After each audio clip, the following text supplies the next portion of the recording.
Hi, this is John Minson reporting from the Earls Court Exhibition Centre in London. Still fairly quiet at the moment. People are getting their stands ready, but in a few minutes the doors will be opening for the Personal Computer Show 1989.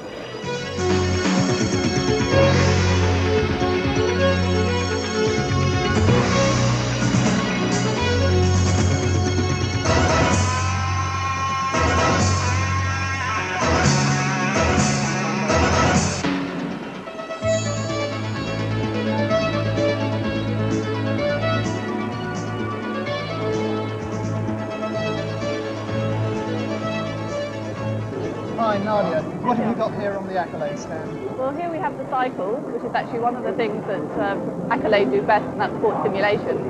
In this particular game, you get to race the finest bikes from the finest circuits all around the world. And not only is it available for the 16-bits, but we're also publishing it on the Spectrum and Amstrad for our European buyers. Any unique features in this?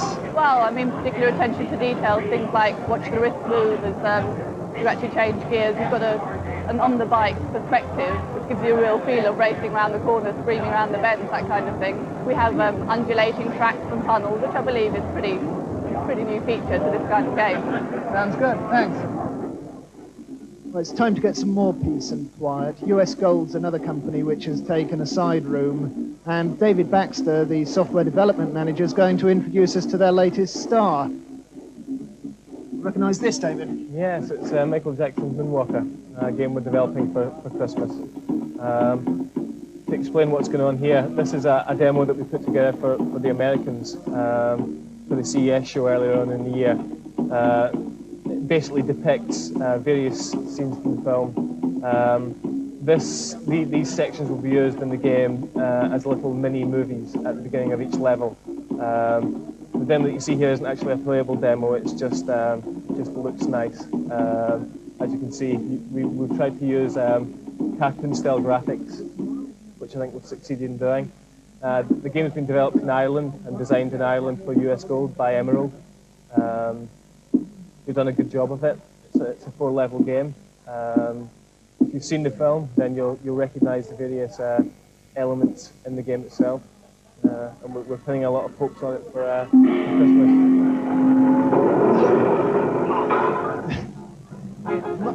Mark, hi. You're the Mark in the Domark, and Correct. yeah, obviously a very skilled driver. Not at all, John. You see I've just crashed? That's the guy I am. Well, Hard Driving's going to be one of your big releases for Christmas. We hope so, yes. It's due for release at the end of November, and as you can see, it's a driving simulator. We have high hopes, but obviously we'll wait and see. That's an Atari game, so it's going out on your Tengen label, is that? Right, that is correct. It started off life, actually, as a game to teach people to drive, and then they realized that it would actually make a good arcade game as well. And it is full of 3D polygon graphics.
Okay, well, it's about mid-morning at the moment, and things are really hotting up around here. A lot of people have come in, and people who say that the games industry is on its last legs, I can only say they don't know what they're talking about.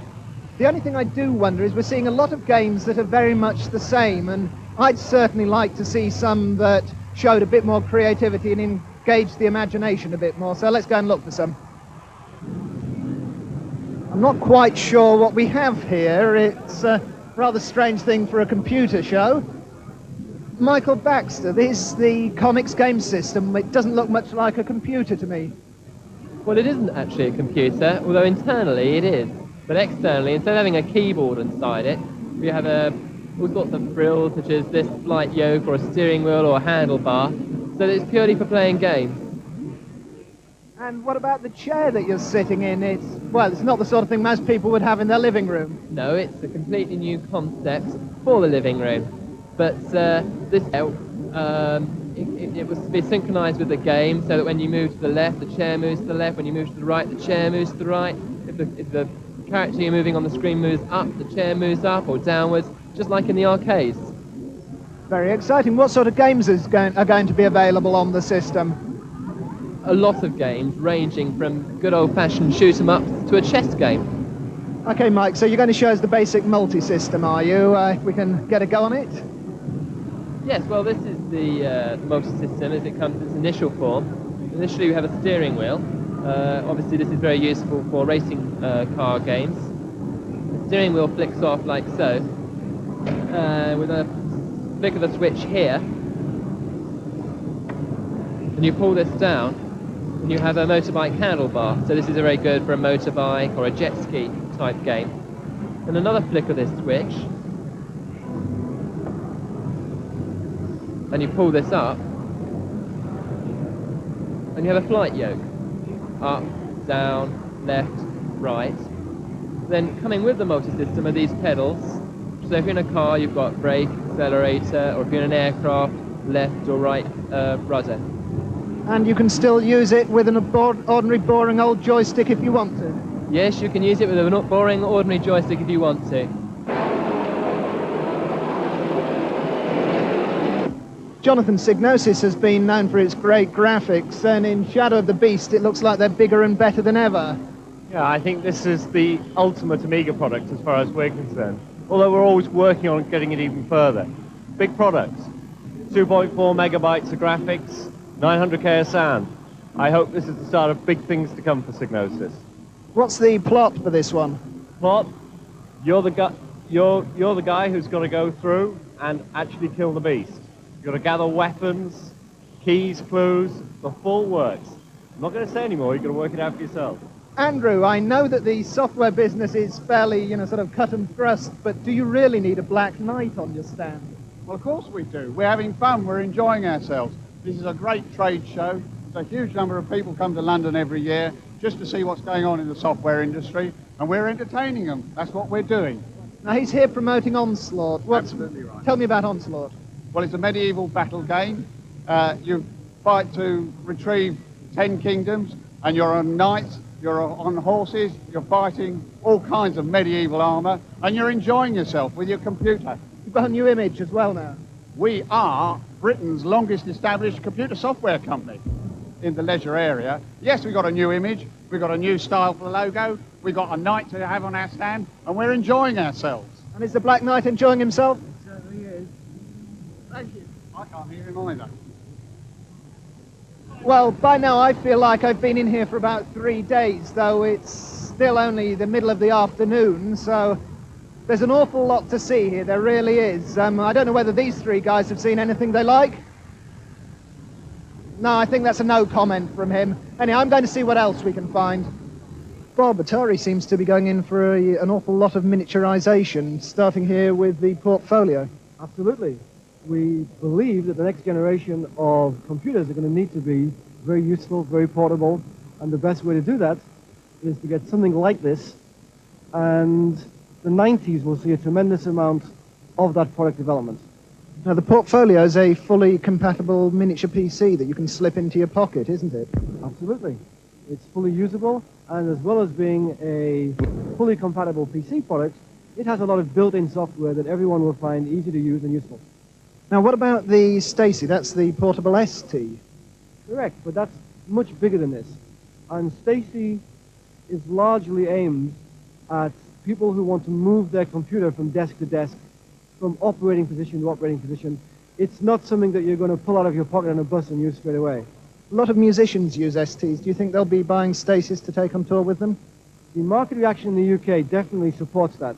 I believe the first several thousand Stacy machines will be sold to the music market. And finally, you're letting us play games on the bus or on the train or whatever with the Lynx. That's a very exciting product. We're launching that in Europe any day now. It's going to the States first, and it's going to be a multi-million seller. And the games will come in sort of card form that you can plug in? Same kind as we're using on the portfolio over here, the very thin ROM and RAM cards. You can, same size as the credit card, carry 10 or 12 with you in your wallet. What sort of games will be available? I think that is successful on a computer today will be on the Lynx, as we call it, tomorrow. Thanks very much, Bob. Hey, by the way, isn't that mine?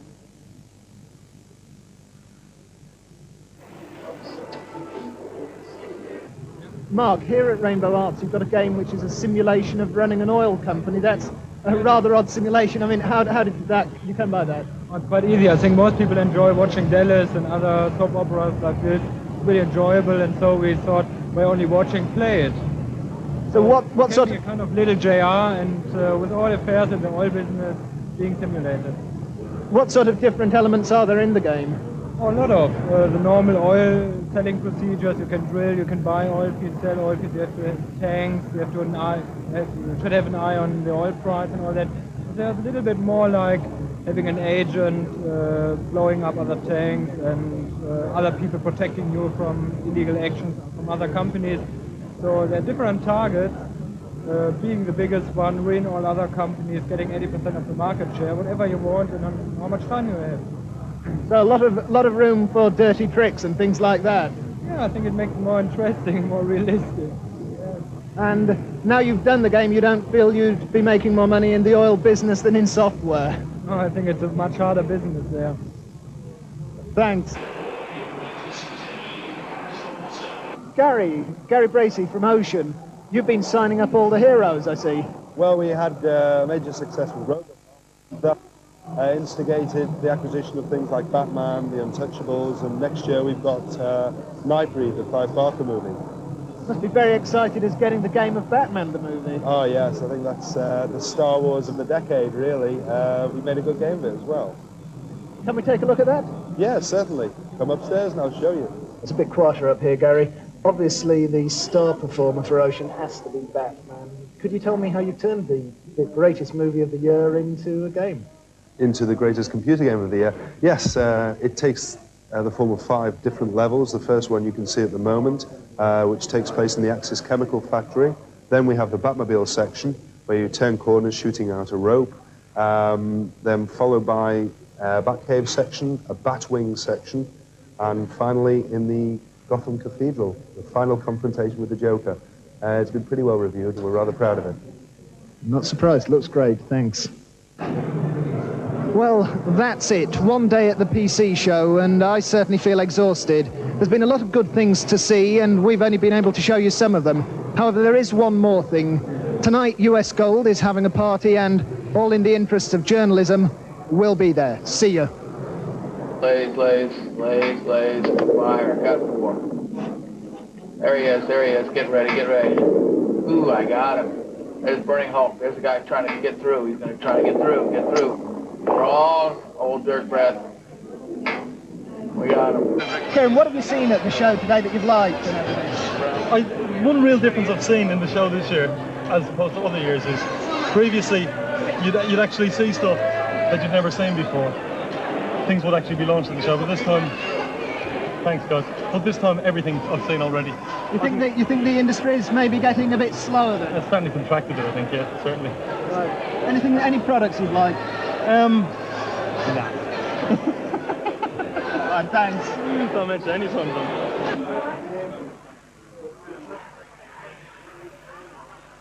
And this is how the computer industry enjoys itself.